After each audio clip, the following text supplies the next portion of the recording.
কলকাতা এলেন প্রধানমন্ত্রী নরেন্দ্র মোদী। রবিবার সন্ধ্যে 6:45 নাগাদ কলকাতা বিমানবন্দরে পা রাখলেন প্রধানমন্ত্রী। এরপরেই তার কনভয় রাজভবনের দিকে অগ্রসর হয়। সোমবার থেকে কলকাতার ফোর্ট উইলিয়ামে শুরু হচ্ছে 3 দিনের সেনাপতি সম্মেলন। 3 বাহিনীর প্রধান সহ উচ্চপদস্থ এবং গুরুত্বপূর্ণ কর্তারা উপস্থিত থাকবেন এই সম্মেলনে।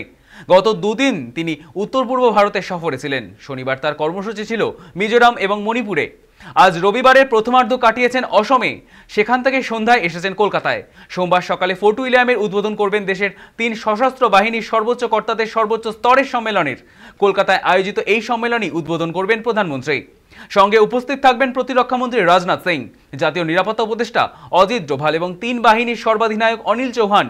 দেশের সামরিক ও নাগরিক নেতৃত্বে এই সর্বোচ্চ স্তরের সম্মেলন শুরু হওয়ার আগেই সন্ধ্যায় কলকাতায় এলেন প্রধানমন্ত্রী।